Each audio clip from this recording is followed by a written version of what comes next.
Masaru Emoto became terribly interested in the molecular structure of water and what affects it. Now, water is the most receptive of the four elements. Mr. Emoto thought perhaps it would respond to non-physical events. So he set up a series of studies, applied mental stimuli, and photographed it with a microscope. For one sample of water, we drop about 0.5 cc's onto each 50 petri dishes. Then we take those 50 petri dishes and freeze them in a freezer at minus 25 degrees Celsius for about 3 hours.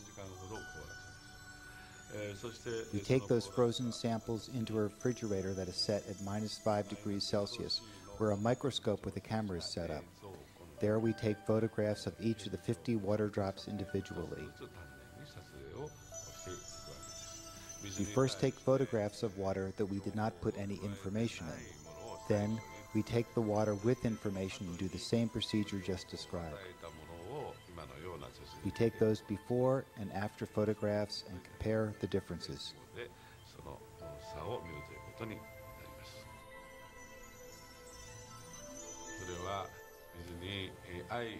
When we projected the feeling of love and thanks to water, it made the most beautiful crystal. At times like this, I think water is at peace.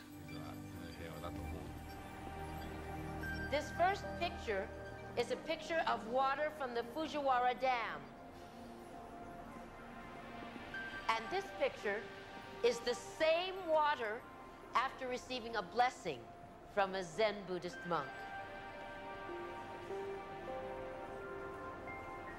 Now, in this next series of pictures, Mr. Emoto printed out words, taped them to bottles of distilled water, and left them out overnight. This first photograph is a picture of the pure distilled water, just the essence of itself. These subsequent photographs, as you can see, are each different. This is the chi of love.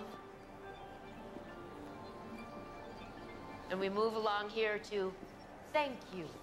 And you can see where he taped that to this bottle here. But if you read Japanese, you already knew that. Now, Mr. Emoto speaks of the thought or intent being the driving force in all of this. The science of how that actually affects the molecules is unknown, except to the water molecules, of course. And it's really fascinating when you keep in mind that 90% of our bodies are water.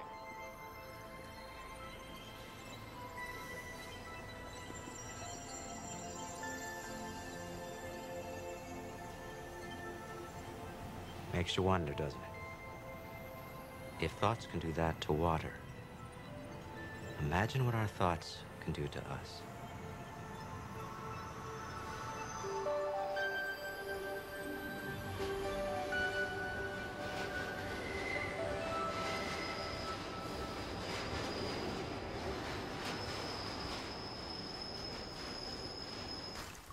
Recently, there was the huge tsunami that happened in the ocean, and you wrote that the prayer for that.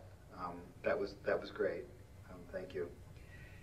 I've noticed that when something like that happens, it seems like people from around the world, suddenly there's this outpouring of support and help.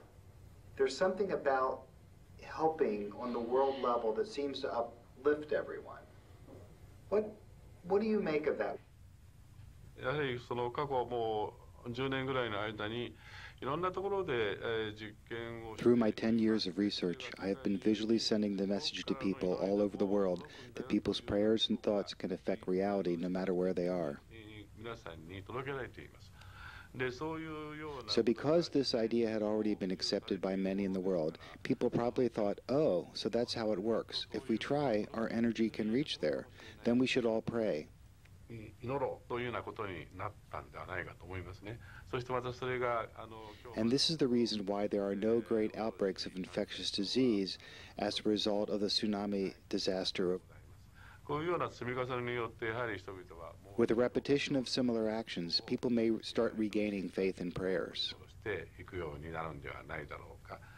従いまして Therefore, in other words, there may be more disasters, be it natural or man-made, that would create more casualties along the way. 的にも襲ってくるでしょうけれども、いろいろな人たちが Through these experiences, more people may be able to perceive these problems as their own, that they are all responsible as well. 自分のこととして考えるようになっていくんではないだろうかというふうに思います。